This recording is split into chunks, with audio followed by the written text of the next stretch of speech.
那么我们开始今天上课的内容了。昨天我们课程说到这个文诊的内容是文诊里边比较主要的内容了。因为文诊比较重要的就是声音的异常，是吧？发声的异常中间最为重要的就是发声障碍所引起的音哑与实音。有经破不明、经实不明两种比较主要的病机所导致的，是吧？然后是语言的异常，语言异常里边涉及到比较重要的占语、正声、读语、狂言这些重要的概念，它的表现、临床意义了所以这是文诊里边听声音最为重要的内容，是吧？然后再下来说到了呼吸声，要注意笑和喘的这种区别，少气和短气的那种区别，这些比较常用到的一些概念了这是昨天提到的主要的内容，是吧？那么再往下的话呢，我们说还有一些其他的一些声音的异常，相对说来呢比较次要一些，它的内容比较简单一点了再往下说的就第四的一种这种咳嗽声那么有关咳嗽的话呢，这个定义上什么叫咳嗽，其实我们都知道什么叫咳嗽，是吧？但是要给它一个很明确的描述的这个定义的话呢，就比较困难一点。所以我们说这个咳嗽的这儿的这个描述，主要是从中医的角度上强调咳嗽的这个病机形成，主要是肺气上逆所引起的一种临床表现。那么肺气上逆还不止引起咳嗽，是吧？比如说前面说的咳嗽气喘那种哮喘，其实还是肺气上逆的，是吧？所以这儿只能说它是临床表现之一主要的肺的疾病诊断最重要的一个症状咳嗽。比如说以后我们讲到肺脏腑辨证里边说到肺的辨证的主症，一般都有咳嗽这个症状所以我们这儿说的这个定义主要是从中医临床病机里边主要强调的，为辨证上有一定的帮助的这个意思。那么另外还要注意的呢，就是说虽然我们非常强调咳嗽应该是肺气失调的一种主要症状，但是也要注意我们中医说咳嗽也与其他脏腑有关系，是吧？这就说明里边要强调的第一点，在《内经》里边称作为是五脏六腑皆令人咳，非独肺也并不是说这个咳嗽就只有肺的功能失调才引起，是吧？这个就是说中医学它是强调这种比较传统的整体观念，其他脏腑功能失调也可以导致了肺气上逆引起咳嗽，是吧？所以我们就说主要是肺，但是又不要把它搞得很绝对了。有的时候到了临床上，从中医的一些辨证诊断，不要只知道一个宣肺降气来止咳平喘，是吧？有的时候还从其他脏腑调节。比如说大家中医里边所已经学到的与咳嗽还有关系的一些脏腑，哪些功能失调可以发生咳嗽气喘？最容易想到的气机要往下的，要使呼吸之气向下的，肾主纳气，是吧？那么肾气不能下纳了，可以导致气机上逆而出现咳嗽气喘，是吧？所以我们说肾气有的时候中医治疗，特别是那些长期慢性的一些咳嗽，那么我们要补肾纳气，是吧？这样才能使它达到止咳平喘的这种作用。所以那么肾与之有关，这个我们熟悉一些。第二，比如说还可以有的咳嗽的时候常常就会伴随有痰，是吧？那么痰的生成来源，中医认为脾为生痰之源，所以你要运脾出湿，湿出了，痰化了，没有痰再刺激到这个咽喉呼吸道了，这个咳嗽就会得到一定的控制好转，是吧？所以它可能与脾湿有关啊。第三，比如说大家学过中医里边说到，肝对于肺有可能形成一种什么关系了？五行上称作为本来应该金克木，反五了叫做木火行金，对吧？那么所以肝火上炎了，那这个可以引起犯肺而引起咳嗽了，甚至于还可以克血，是吧？所以这个时候我们就说，那个时候又要清泻肝火，调节于肝了，所以可以引起咳嗽的很多脏腑功能失调都可以导致，是吧？所以我们说这个非毒肺也，也是我们从中医的思路里边临床上要注意的一些特点性的，是吧？这是第一点。那么第二点，我们说咳嗽这个名词，在传统的来说的话呢，咳嗽咳和嗽是有差别的，是吧？那么就是说的，在传统的认为的话呢，只有声音的，就是说这个，那么它没有这个专门吐出这种痰的，是吧？那么这种的话呢，是说现在就称作为干咳了，是吧？干咳了。我们说传统的话呢，以前它那个意思，这种就只是叫做咳，有声曰咳，咳的声音，但是没有痰的，是吧？那么如果是落痰吐出痰的，这个叫嗽。我们有的时候像有些老年人，他那个早上起来，他不是要通过咳才会排出这个痰，他可以直接的，我们现在说是落一下，这个痰就出来了，是吧？这个就叫做嗽，有痰嗽。要通过咳才把痰排出来的，这个才叫嗽，才叫咳嗽，是吧？所以它严格的这个说来有一点这个差别的。现在人就专门用了一个干咳去形容那种没有痰的，是吧？那么这个区别出来有什么作用呢？古人他一定要这么详细的区分它呢，这就涉及到，如果完全是咳，也就是说没有痰的，应该说它的功能，哪个脏腑功能失调，主要应该在哪个脏腑？在肺了，这个就主要在肺了，是吧？而如果说到嗽，就是有痰，一旦说到有痰，对了，就可能与脾有关了，是吧？因为脾为生痰之源，所以他把咳和嗽区分开的话呢，也就是说到嗽，那就有可能要运脾出湿化痰，对吧？这个就所以我们有些古籍里边说到的，这个就是说是嗽的话呢，如果说到嗽，咳嗽中间的嗽有了痰，这个就叫脾湿动也。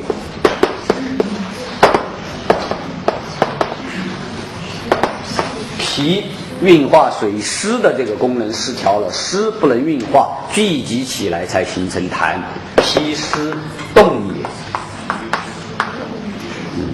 这个和咳和单独的咳就有差别了，是吧？和单独的这个咳嗽这个咳就有差别了。所以在这儿的话呢，他要把嗽和咳区分开，有一定的这个指导临床意义的这种作用的，是吧？这是第二，对于咳嗽这个名称概念里边的一种传统的认识理论上的一种特点。第三，当然我们这儿主要讲的是诊断学，讲的病理性的，是吧？要说诊断的一些意义的。但是我们说到临床上或者生活中间有了一些咳嗽的这种情况发生的时候，不要以为都是一些，是吧？病态的，非得要去进行吃什么药来进行镇咳了，是吧？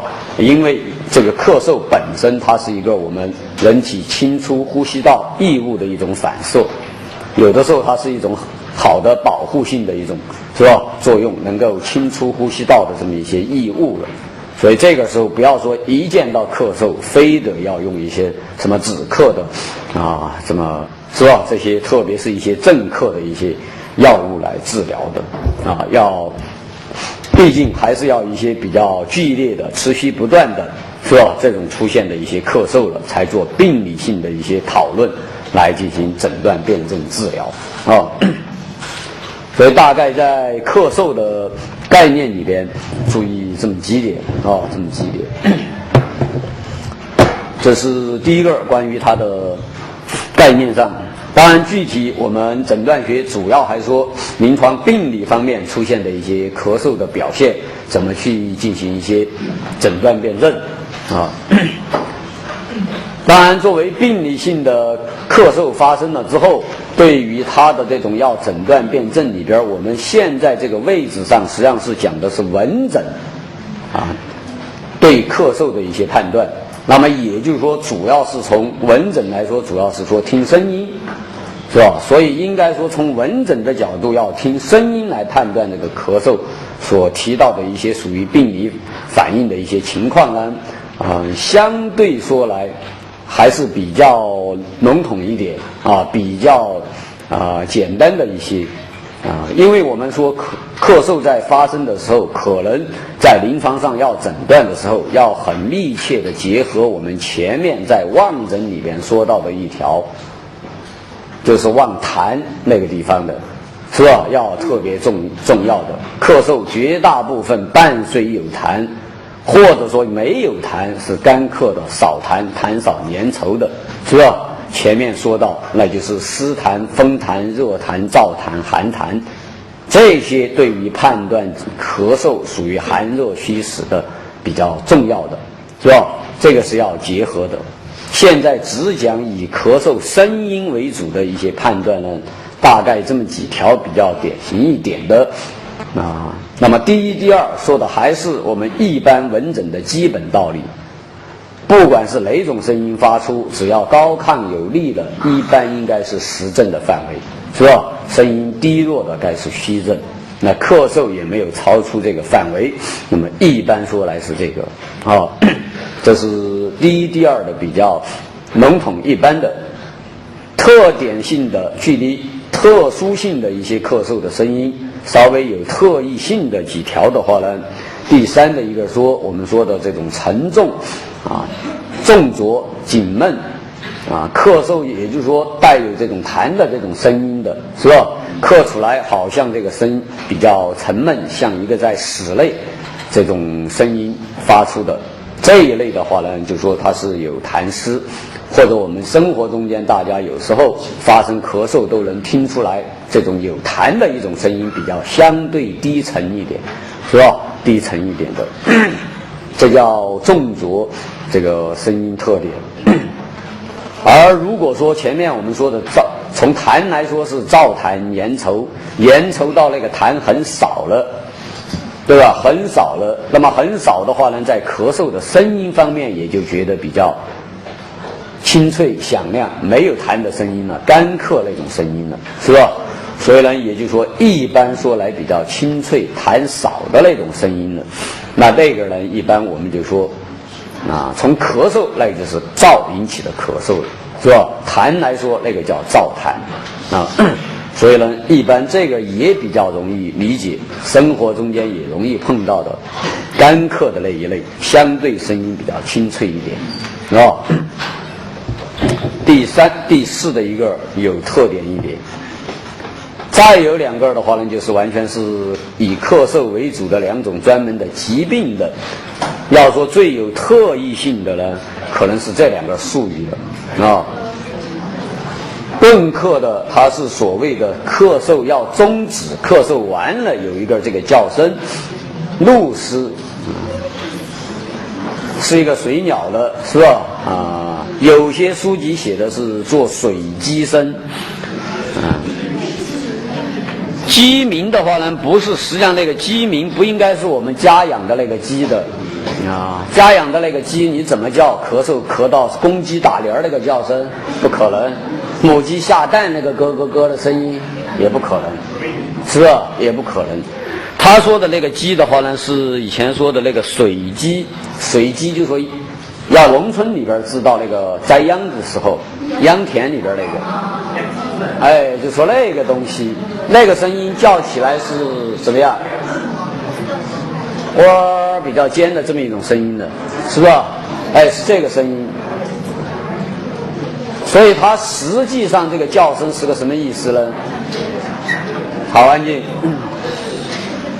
安静一下。那么实际这个叫声的话呢，就是说它事实上就是因为它这个咳嗽百日咳嗽很剧烈咳嗽到这个气管的话呢，在我们说咳嗽的时候气就全部在排出来了，那么到最后它就要吸气，这咳完了这个就要吸气，然后它气管的话呢，咳嗽严重的气管它这儿又是很这个痉挛的狭窄了，所以这一吸气那个气流回抽的那种声音，知不知道？你要是有时候你呛了什么东西，呛了最后回抽那口气，抽的这么一个声音，是吧？这个就百日咳，连声不断，咳声连声不断，最后到抽这么一个声音，就叫终止时，要咳嗽完了这么一个声音了，是吧？这是做露丝叫声。一般是这个中医以前称作为顿咳，也称为百日咳，古籍里边这两个名词都有。现代医学只用了翻译过来，只用了这个百日咳了，是吧？百日咳、顿咳我们就不太熟悉了啊。这是顿咳的这种情况啊。而百喉它的咳嗽的声音，一般术语上医学的书籍都用这个名词描述的，犬吠样啊，中医西医都这么描述的。那么意思就是说，实际上还是说的咳嗽的声音比较清脆啊，不可能再怎么咳嗽也不会咳得汪汪汪的，是吧？啊，犬吠样的这个意思啊，实际上还是比较清脆响亮，因为这种声音它也是没什么痰的咳嗽。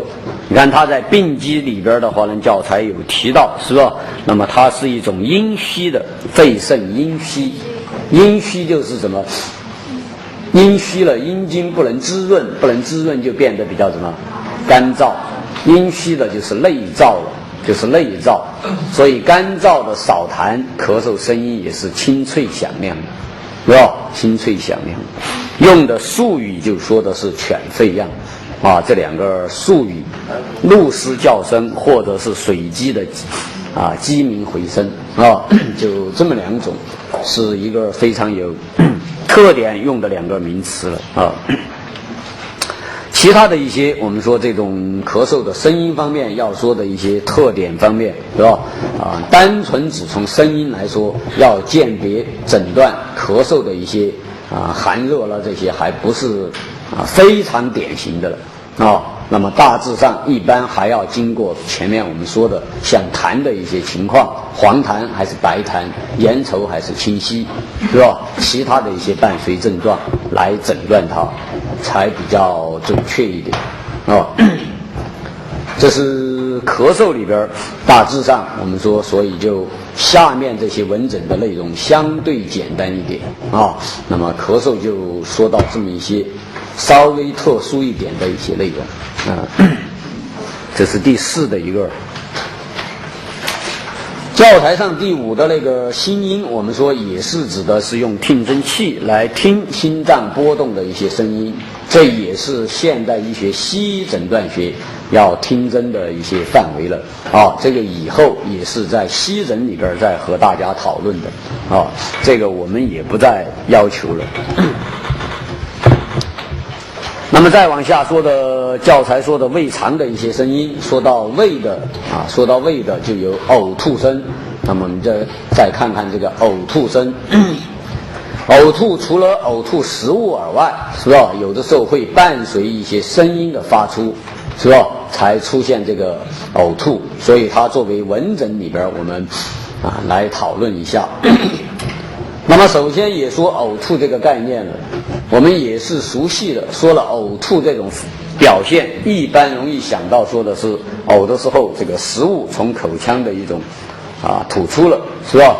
啊，那么我们单纯从说呕吐这个概念名词，从中医来说，说到呕吐的这种发生的话呢，那么最重要的病机上强调的就是胃气上逆，所以治疗呕吐，我们主要是和胃降液，是吧？和胃降液，有的没有伴随食物，我们今天特别把它称作为什么干呕，是吧？所以它还是有可能就没有食物，那么就是说有一个呕的声音，是吧？但是没有吐出食物来。有的那么再伴随食物，或者我们中医还说痰涎。当然这个痰也是说应该是说中医认为的这个痰无形之痰，实际上是消化这个方面的一些液体比较粘稠的一些，是吧？那么中医说的这个粘稠的一些液体，那么我们可以说是这个痰涎。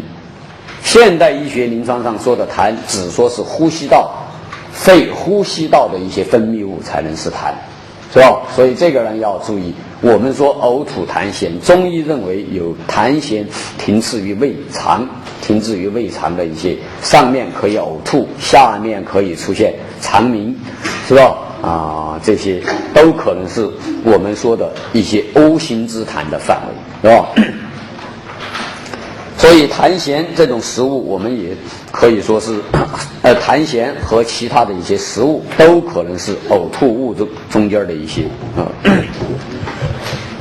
那么呕吐这个概念上也是说要顺带说的，也是说我们说到呕吐这种名词也是中医来说的话呢，或者说中文里边往往是说两个字组成的一个词，这两个字就分别是两个含义。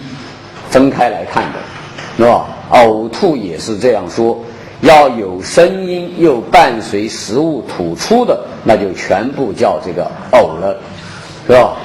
那么只有食物吐出，没有声音发出的，这个叫吐，是吧？叫吐。如果只有声音没有食物发出的，叫干呕，也叫做哕。这口字旁一个岁，就是说或者直接就用这一个字了，就叫哕，是吧？就叫哕。所以哕干呕，有些书直接就说的这个叫哕，有的说干呕干呕。今天我们一般只用了这个干呕这个说法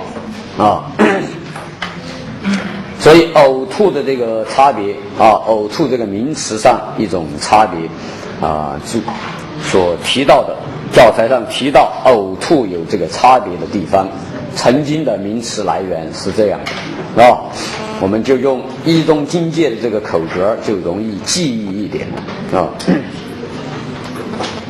这是概念上的概念上大致呕吐里边提到的。临床的意义方面来看临床的意义要诊断呕吐的一些情况呢因为我们还是说像这个地方讲到的呕吐应该是从门诊的角度上去说的。那么门诊的角度只说听声音的话呢，严格说来要诊断呕吐这些原因的寒热虚实呢，其实不太容易的。只有这么一点，说的呕吐的声音也说比较高亢的应该是实症热症，吐的比较剧烈的是吧，比较多的这个呕吐比较剧烈比较猛烈，吐的比较严重一点吧，那么这种可能是实症的可能性大，是吧？相对说来呕吐的声音比较低弱，特别干呕这个声音比较低弱，吐的不是太严重的，是吧？就是说所谓吐是习缓一些的，单纯只从呕吐的这个声音和看它吐势的一些情况，大致只能这么划分一下，属虚、属实、属寒、属热的，是吧？这个是一个非常笼统的而在教材上说到呕吐，下面还提到一些主要以呕吐为主要临床表现的一些疾病。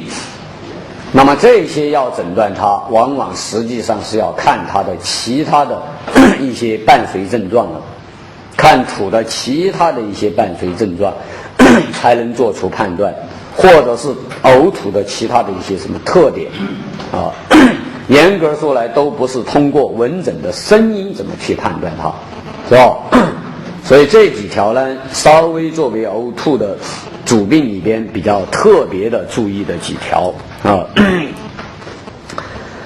第一个说的这种呕吐的时候，它是出现这种饮水之后引发的一些呕吐啊，饮水之后呕吐就比较严重，水入急吐这个特点的，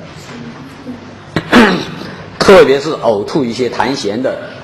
我们说刚才说到中医说可以痰饮停留于胃，以前大家学中医那个病理产物说到的痰饮是吧？那么可以停留在不同的一些区域、不同的一些部位、脏腑、经络发生不同的表现。其中我们认为痰饮停留在胃，胃肠里边水饮都比较多了，你现在再喝水下去，那么这个相当于就是说同样的东西同性就相互排斥，所以喝进去它更不舒适，那么就引发这种胃气上逆而呕吐，是吧？所以有水入急吐，说明主要是里边有痰饮、水饮啊，有水饮，所以它的疾病是病机上，也就是说胃肠有水饮，这个表现就是有了水就上逆呕吐了，给的名词说水逆症，是吧？是这个意思。这是一个啊，这是一个。第二的话呢，就说这个呕吐的特点上，那么我们有提到的教材上的在呕吐下来最后那一段，是吧？最后那一段里边提到了朝食暮吐，暮食朝吐，是吧？那么称作为胃反。我们教材用的胃反，内科很多人说的是反胃，啊，这个反胃就说要注意，就和以前古籍很多书他写的是反胃，啊，这个反胃就怕和我们现在有些说加了一个走字旁的那个反胃相混淆了，就说好像牛那些动物那种反刍那个反胃，是吧？啊，就说好像就，所以把它教材把它倒过来了，说了胃反啊，胃反。这两个在中医类科学都有用这个名词，胃反、反胃。那么它的意思的话呢，就说的话呢，是中医学说的一个疾病的名称啊。这个反胃、胃反是中医学说的一个疾病的名称，中医类科，而不是现在说的那个胃的过一段时间的收缩那个反胃，甚至于是像动物那些反刍那个意思。它就是一个这种呕吐的病。呕吐的病的特点是要吃下去食物过一段时间才发生呕吐，所以早上吃的没怎么消化，过了一段时间，下午了这些傍晚了逐渐才吐出来，那个食物还在胃里边，是吧？所以就这个呢，就说朝思暮吐，暮食朝吐，晚上吃的第二天早上又吐了，还没怎么消化的。所以这个特点说明他的呕吐的这个是在疾病的主要是在什么问题上呢？对啊，我们说胃吃下去的食物在胃里边几个小时，逐渐就从幽门放到12指肠就去消化了，是吧？他现在就是幽门这儿放不下去，食物就一直在胃里边堵着，堵久了下面走不了，总要找一个地方把它排出，不能老胀在胃里边。这样就引起呕吐了，是吧？所以他的病变主要是在幽门。这个时候我们说这个幽门，你不要说是西医学解剖的观点，西医的观点，其实幽门这些名词，喷门、幽门都是中医学最早难经就讲到的名词了。西医学传进过来之后，再一看中医这儿同样说的这个位置，中医已经把它叫幽门，叫喷门了，那就翻译就直接用了。就这样的，你们学中医的时候说了，消化道一共从上到下有7冲门，7冲门里边是不是已经就说了这些名词了？对不对？那个就是难经说的，那是难经2000多年了，是吧？所以这儿我们古人就认识到了这个是幽门的病变。比如说《医中经界》这儿就说了，干枯喷幽，破不通。说喷门、幽门、破门不通畅，胃气就不能下降，就必然上逆引起呕吐，是吧？就说了，其中那么就有这个幽门不放，反胃沉，是吧？幽门不往下放，就叫反胃这个疾病。那么说到了这个幽门的反胃，常常在中医学的话呢，内科学临床上就一定要鉴别另外一个东西了，就是耶格。我们中医呢，至少四川的中医很爱念的是夷格，是吧？是这么念的啊。一般中医老师以前都念的夷格这个病，现在我们说耶格，这个是中医的一个疾病的名称，也是说是呕吐性的这个疾病。它这个特点和反胃那个疾病的呕吐特点的差别，就在于它是吃下去一会儿就吐出来。就是吃下去食物刺激到这个食道，刺激到胃不舒服时，过一会儿马上就会吐出来了，所以叫食入即吐。所以这儿就是正好是鉴别这两个疾病都是呕吐的反胃或者是耶格，它的特点一个是吃下去过一段时间再吐，一个是吃下去一会儿就会吐，就鉴别这两个病症的主要特点。那么这个耶格，那么想它的疾病的都是消化道，都说胃中间有差别的，就正好是在什么呢？耶格就在上面了，是贲门。现在解剖说贲门食道这些有问题，吃下去食物刺激它不舒服，马上就呕吐，是吧？所以它的疾病就在上面了。所以在医中经界也就说了，就是贲门不辣，贲门不能受辣，食物进入胃就不好了，马上就呕吐，是吧？这是贲门不辣，叫耶格这个疾病啊。所以我们说书上提到了胃反的话呢，那上临床就要注意和耶格这种呕吐的特点区别开了，鉴别出来啊。这是耶格顺带提到的。然后还有的话呢，这个出现的这个呕吐的特点中间，除了呕吐而外，还有说的话呢，还要伴随腹泻的，是吧？吐利并浊，这个利就是下利，下利意思就是腹泻了。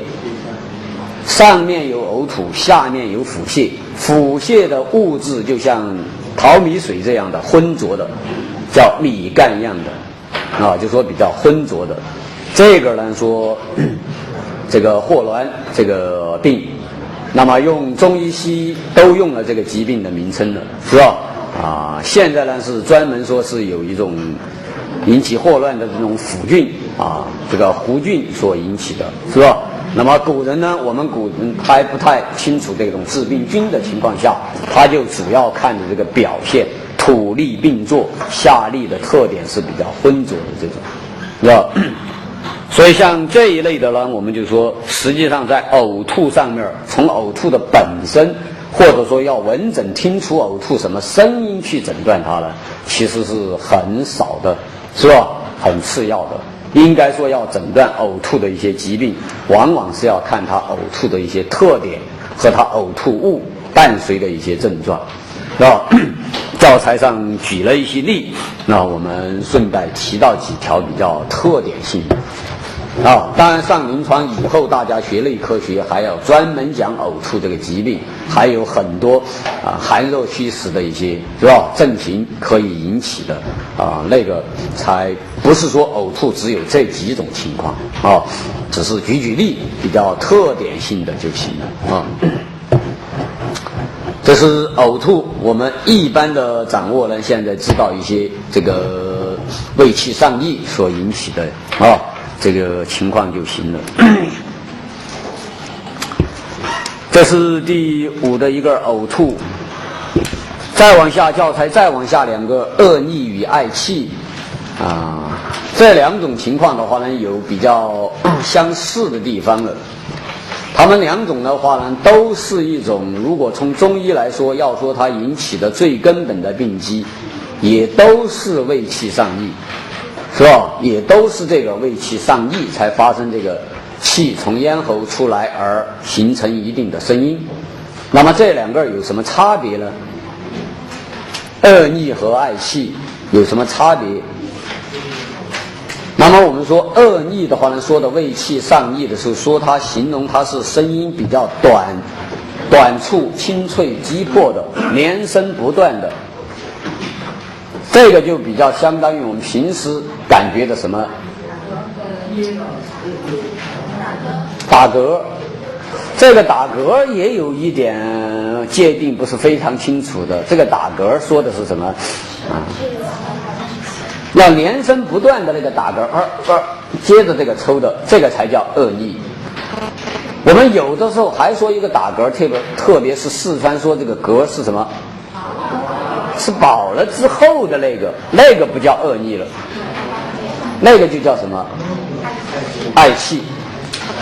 这就是爱气。下面所以说爱气是声音比较低沉沉长的。你想酒足饭饱之后那个声音是不是比较低沉的了？咯，这么一下了，是吧？声音相对长一点，低沉一点，就这个啊。恶逆是连声不断的抽的那个，是吧？啊，所以这儿呢有一点差别，都是胃气上逆，从声音从咽喉这个发出的，是吧？这个是恶逆和爱气把它区别一下的，概念上表现上是两种不同的了，是吧？两种不同的。还有一点呢，就是恶逆这个名称在古籍里边是唐代以前的一集就称它为叫乐，是吧？这儿说了唐代以前的，所以你要是看古籍一个什么方一个什么病讨论它治疗乐比较有效，那你就要注意看一看了，是吧？这个乐说的究竟是我们刚才说的干呕呢，还是指的恶逆，是吧？有点差别的，就是唐代以前的一集实际上主要指的是这种恶逆，是吧？唐代以后的一集再说到乐，有可能是干呕了，是吧？这个时候你就一定要上下文看清楚，究竟是在说乐还是在说干呕。唐代以后的一些一集要特别注意，是吧？这是概念上注意的，因为它们都是一种胃气上逆所引起的。和前面的呕吐的差别，当然就主要是说不伴随痰涎这些食物这些吐出，是吧？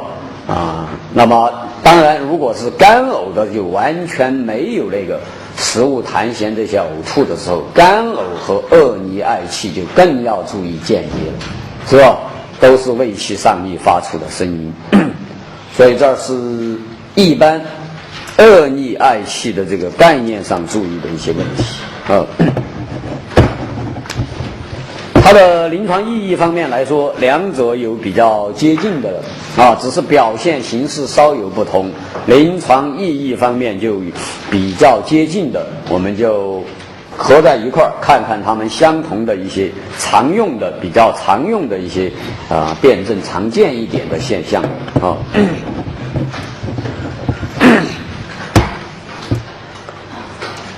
主要的在干呕恶逆方面的话呢，这个恶逆爱气方面所提到的在诊断方面比较稍微常用一点的注意这么几点。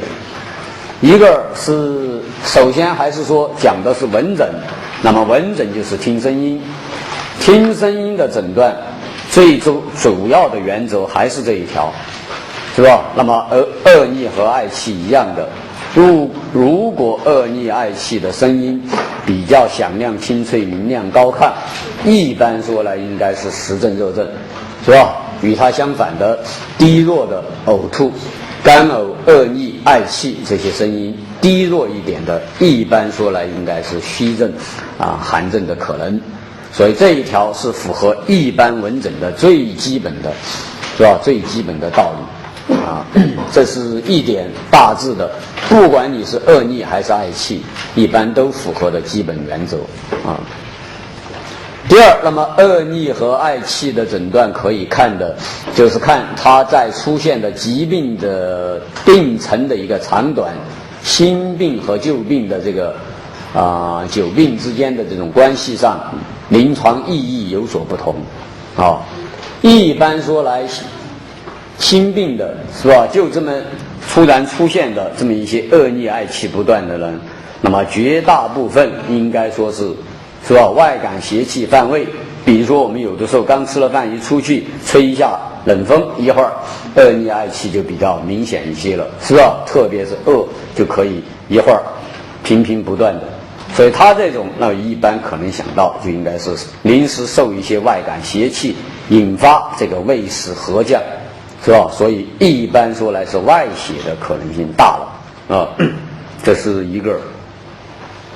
那么所要特别注意的就是说久病的这种情况，遇到恶逆爱气的啊，那么要稍微注意一下了。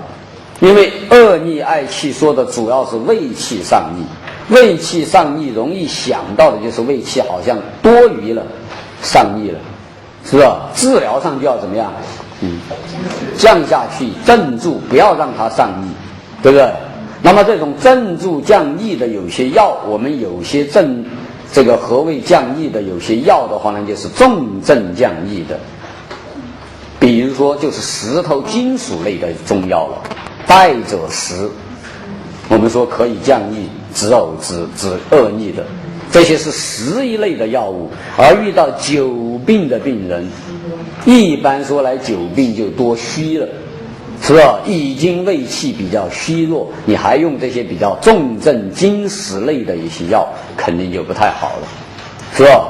所以对于久病闻到有恶逆声的，要注意了，它实际上是胃气虚到一定程度之后，虚气向外越了而引起的恶逆，是吧？所以我们说它是虚气上逆了，这个时候不是用那些重症降逆的药去治疗了，是吧？就是这个要注意一点，久病的不要想到它上逆了就给它镇住啊，虚气上逆的要注意一下啊。所以这是新酒方面特别注意久病的一些情况，是吧？最后衰败的问题了啊。这是第二的一点，看其他它的原病的这么一些病的一些病程的长短，新病还是久病的问题啊。第三的话呢，我们就说实际上其他的一些的话呢，恶逆爱气更多的也是要从其他的伴随症状来进行一些诊断辨证的。这儿就说的其他的那就比较多了，其他的就可能伴随症状引起它是什么原因诱发它这些恶逆爱气了，是吧？就不是单纯只是一个闻诊听声音能够诊断的。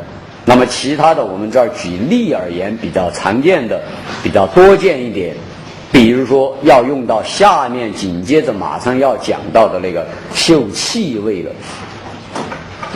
恶逆爱气，那么它可能就有排出来的气就有一点气味了，是吧？所以如果有酸腐这种气味的，就是一种食物放久了那种馊臭的那种味儿，就叫酸腐味儿，就相当于食物吃在胃里边它就没有消化，胃肠放到这儿久了怎么样发酵了，酸馊了，所以打出来的饱嗝，我们平时说的就是打的都是馊饱嗝了，是吧？一个馊臭的酸腐味儿，那肯定应该是有食积不能消化，是吧？恶逆爱气，这个就要用闻诊嗅气味的才能诊断它了，不是听声音能听出来的，是吧？还有这个是其他的伴随症状，就是说如果说是它这个是用来鉴别其他的时候，比如说它是其他的疾病，血热胀痛、胃脘胀痛，他可能是这种病人来就诊。这个胀痛的就诊的时候，你问他打个嗝是不是就舒服一点是这个用来鉴别他了，用恶逆爱气去鉴别他。既然他泄热胀痛或者胃脘这些胀痛，打个嗝或者恶逆，甚至于是下面排出去气体我们医学上叫做死气死气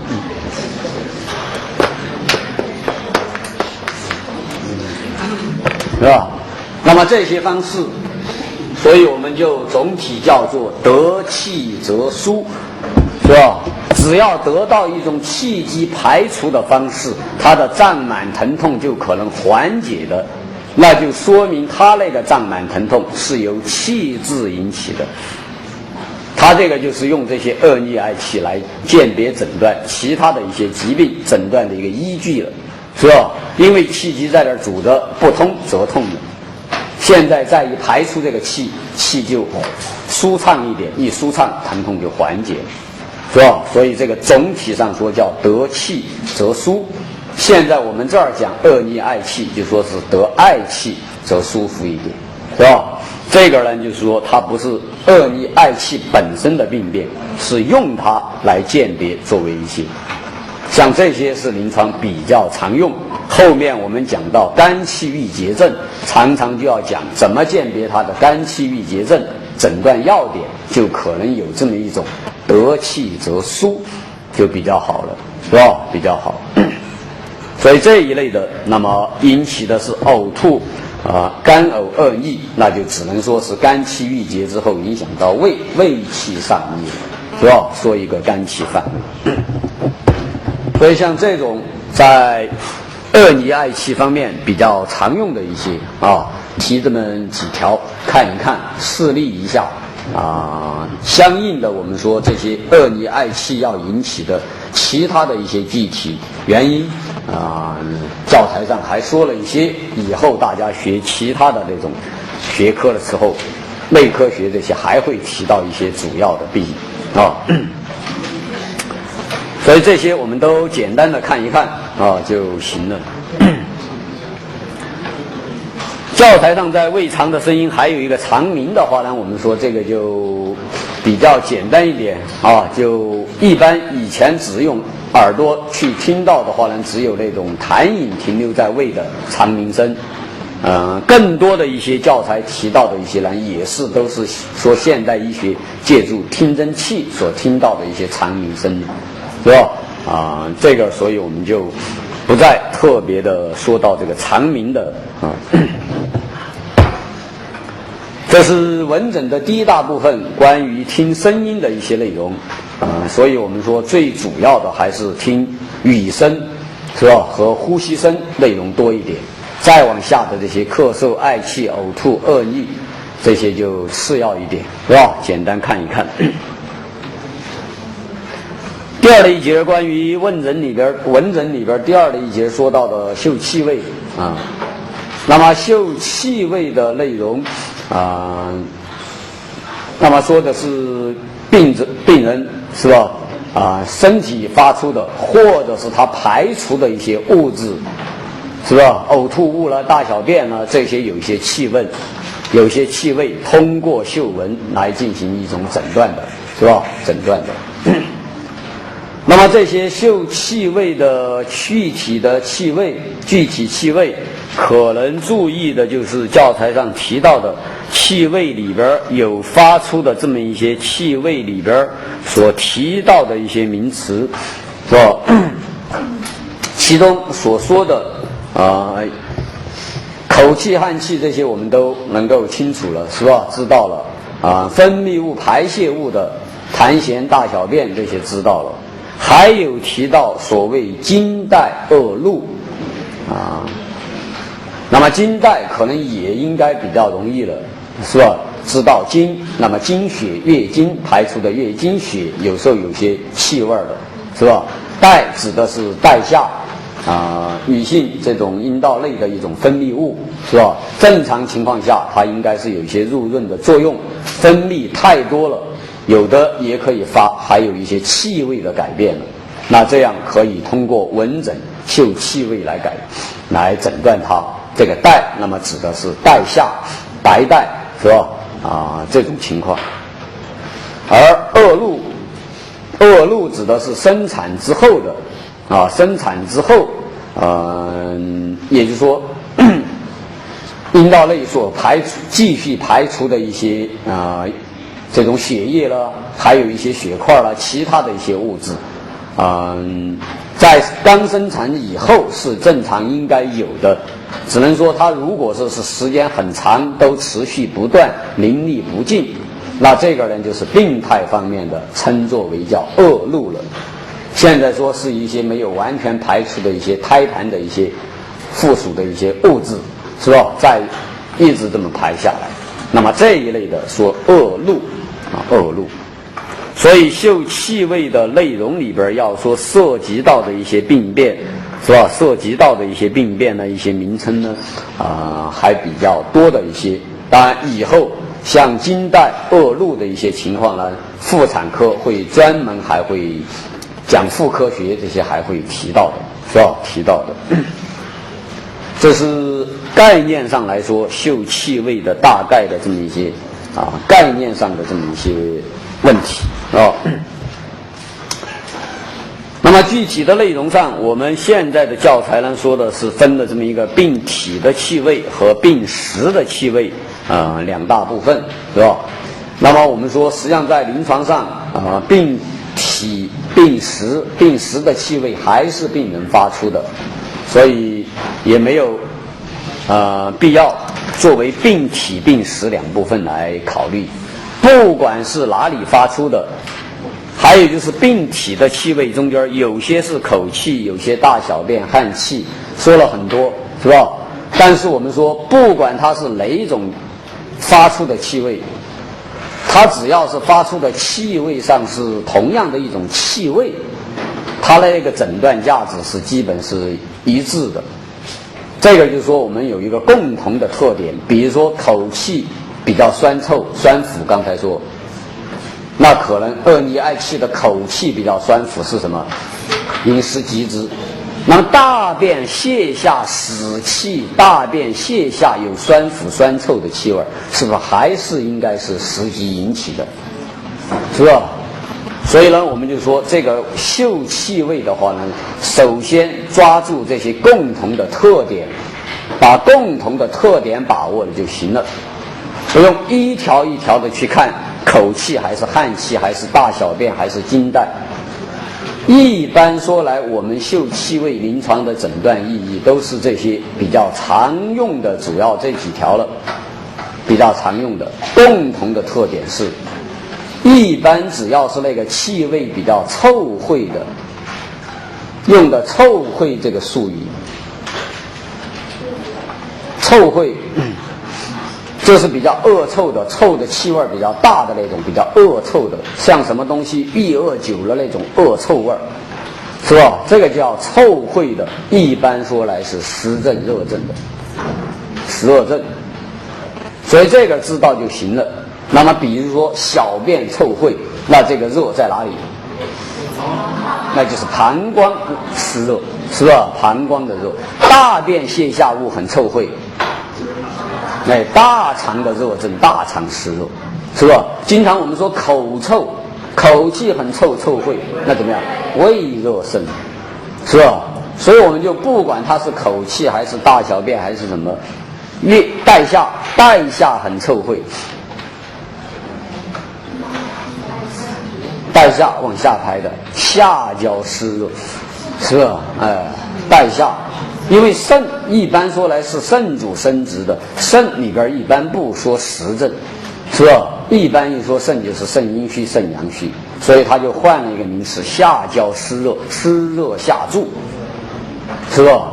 带下是往下下注，所以只要臭秽，它可能就是湿热，你就给这么一个总体的这个名词，是吧？总体的名词，这是湿热症，是湿热的。而如果是属于寒症的，一般说来可能是没有明显的臭秽气味，是无臭，或者是有腥臭味，就是鱼腥臭的那种臭味腥臭的有可能是寒症。比如说带下可能是腥臭味的，它没有很恶臭气味很大的臭秽，那就不是湿热，那是寒湿。其他的一些我们说，那么它可能就没有明显的改变，比如说小便有它小便本身的一点那种糟臭味，是吧？它就没有其他的臭味的，那可能就说小便清长无臭，那就是指的寒症的这种情况，是吧？这是一般说来那么其中腥臭味要排除一条，就是排除咳嗽吐痰。我们经常说咳嗽吐脓血腥臭痰，这是这么形容的。咳嗽吐的痰黄色的、黄绿色的、粘稠的，它的气味有个腥臭味，这个时候不要认为它是寒症的。一般的腥臭是寒症，只有这个它不是寒症，它是属于热，因为这个都是肺脏组织坏死溃烂的吐出来的才是脓血，是不是？所以疾病叫肺痈，怎么形成？中医说那个组织要坏死溃烂，就是热血蒸腾。上次我们说了这个术语，热蒸肉浮血败成脓，是吧？血是吧？用的就是成脓这个名词了，是吧？所以他就这个呢，就是说的，我们说这个应该是热症的，这就是热症。只有这一条，其他的一般的腥臭味，那么可能应该主要是寒症的，是吧？注意这个就行了。这是寒热的两条啊，其他的，那么我们就再休息一下吧。